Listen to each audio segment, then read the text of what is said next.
السلام علیکم ورحمۃ اللہ۔ شریعت اسلامیہ کے مطالعہ سے یہ بات واضح ہوتی ہے کہ مرد کا کسی بھی عورت سے نکاح کرنا، شادی کرنا جائز ہے، جو نہ اس پر ہمیشہ کے لیے حرام ہو اور نہ کسی وقتی عارض کی وجہ سے حرام ہو۔ قرآن پاک میں ارشاد ہے فَانكِحُوا مَا طَابَ لَكُمْ، جو بھی تمہیں عورت پسند ہے اس سے نکاح کر لو۔ اب سوال یہ پیدا ہوتا ہے کہ بندہ جس سے نکاح کر رہا ہے، جس سے شادی کرنا چاہتا ہے، کیا اس کو شادی سے پہلے دیکھ سکتا ہے یا نہیں؟ تو اس بات کی صراحت احادیث مبارکہ میں موجود ہے۔ حضرت ابو ہریرہ رضی اللہ تعالی عنہ سے روایت ہے، وہ فرماتے ہیں کہ ایک شخص حضور علیہ الصلوۃ والسلام کی بارگاہ میں حاضر ہوا، عرض کی یا رسول اللہ، میں انصار کی ایک عورت سے نکاح کرنا چاہتا ہوں۔ تو حضور علیہ الصلوۃ والسلام نے فرمایا کیا تو نے اس کو دیکھا ہے؟ تو اس صحابی نے عرض کی یا رسول اللہ نہیں دیکھا۔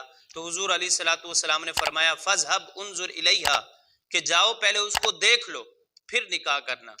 ایک اور روایت میں ہے، حضرت جابر رضی اللہ تعالی عنہ روایت کرتے ہیں، وہ فرماتے ہیں کہ میں ایک عورت سے نکاح کا خواہش مند تھا، شادی کرنا چاہتا تھا اور دیکھنے کی بھی کوشش کی، حتیٰ کہ میں اس کوشش میں کامیاب ہو گیا، اور اس دیکھنے کی وجہ سے رحمت یہ ہوئی کہ میرا اس سے نکاح ہو گیا۔ تو اس طرح کی کافی ساری احادیث موجود ہیں جس کے اندر یہ صراحتاً ذکر ملتا ہے کہ نکاح سے پہلے مرد عورت کو دیکھ سکتا ہے۔ شریعت اسلامیہ نے شادی سے پہلے، نکاح سے پہلے عورت کو دیکھنے کی اجازت دی ہے۔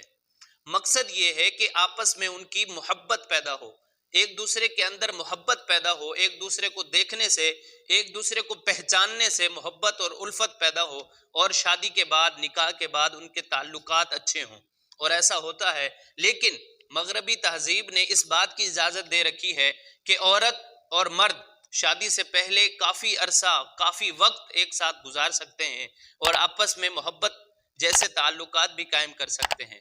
تو یہ جو مغربی تہذیب نے جس چیز کی اجازت دی ہے، شریعت اسلامیہ نے اس کو گناہ کبیرہ قرار دیا ہے، ایسا کرنا غلط ہے۔ ہاں، شریعت اسلامیہ نے اتنی تو اجازت دی ہے کہ نکاح سے پہلے عورت کو دیکھ سکتے ہیں، لیکن جو مغربی تہذیب اجازت دے رہی ہے کہ آپس میں رہیں، آپس میں مل جل کر رہیں، باتیں کریں، ہنسی مذاق کریں، تو شریعت اسلامیہ نے اس بات سے منع کیا ہے، ایسا نہیں کرنا چاہیے۔ ایسا کرنا یہ گناہ کبیرہ ہے۔ آپ صرف عورت کو دیکھ سکتے ہیں تاکہ آپ کی محبت پیدا ہو، لیکن بعض اوقات ایسا ہوتا ہے کہ اگر وقت گزارنے دیا جائے، محبت کے رشتے قائم کرنے دیے جائیں، تو وہ محبت کے رشتے شادی سے پہلے تک رہتے ہیں، اور شادی کے بعد وہ رشتے ختم ہو جاتے ہیں، وہ محبت ختم ہو جاتی ہے۔ شادی سے پہلے آپ صرف دیکھ سکتے ہیں، اور یہ بھی مستحب اور سنت طریقہ ہے، کوئی فرض واجب نہیں ہے۔ البتہ اگر کوئی نہیں بھی دیکھتا اور شادی کر لیتا ہے، شادی کے لیے مان جاتا ہے، تو اس میں کوئی مسئلہ نہیں ہے۔ امید ہے کہ مسئلہ سمجھ آ گیا ہوگا۔ اللہ پاک عمل کی توفیق عطا فرمائے۔